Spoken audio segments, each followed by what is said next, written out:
नमस्कार प्यारे बच्चों आज हम क्लास 7 की हैप्पीनेस स्टोरी 19 पढ़ने वाले हैं जिसका शीर्षक है फकीर का मटका।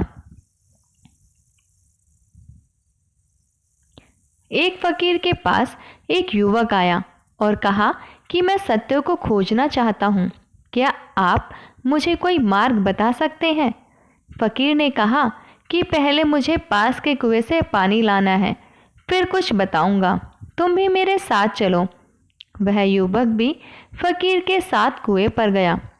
फकीर ने कुएं से बाल्टी खींचकर अपने साथ लाए मटके में पानी डाला। मटके के नीचे कोई पेंदा नहीं था, इसलिए सारा पानी जमीन पर बह गया।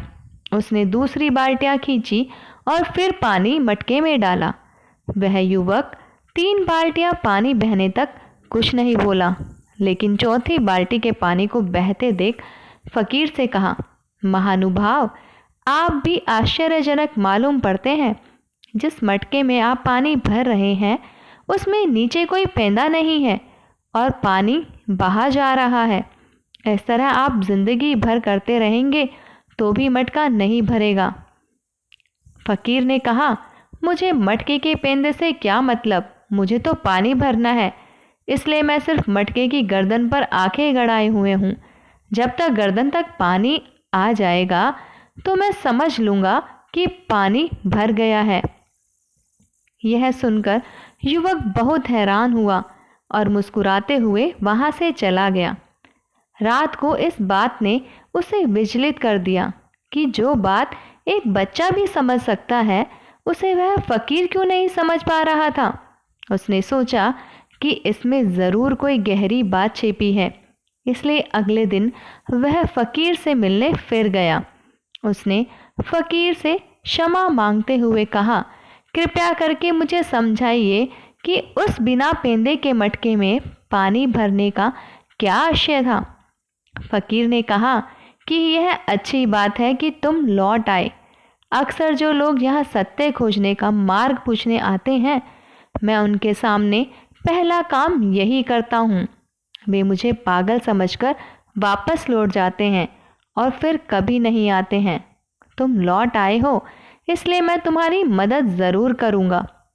फकीर ने गंभीर होते हुए कहा, जैसा कि कल तुमने देखा था कि बिना पेंदे का मटका पानी को समाने में असमर्थ था, इसके लिए चाहे कितना भी प्रयास कर लें। इसी तरह सत्य को महसूस करने के लिए पहले अपने मन रूपी पात्र को समर्थ बनाना पड़ेगा। इस मन रूपी पात्र का ध्यान रूपी पेंदा मजबूत करना होगा। इसके बाद ही यह आकाश रूपी विराट सत्य उसमें समाया हुआ महसूस होगा। इसके लिए तुम्हें उसे खोजने की ज़रूरत नहीं है, क्योंकि सत्य खोया हुआ नहीं है, उसे खोजने वाला ही खोया हुआ है। बच्चों, अब कहानी से संबंधित प्रश्नों पर चर्चा करते हैं। बच्चों, उदाहरण देकर बताइए कि जब कोई चीज़ पहले आपको समझने में बहुत मुश्किल लगी हो, लेकिन अचानक ध्यान में आते ही लगा कि यह तो बहुत आसान है। बच्चों, किसी एक सामान्य दिन में आप अपनी सोचने समझने की ताकत को कितने घंटे चीज़ों को सीखने समझने के लिए काम में लेते हैं और कितने घंटे सोने व समय काटने के लिए काम में लेते हैं। ईमानदारी से बताइए कि आप जितना इस ताकत को सही काम में लगा रहे हैं उसके हिसाब से उपलब्धि हो रही है या नहीं। 24 घंटे के आधार पर हिसाब लगाकर कक्षा में साझा करें।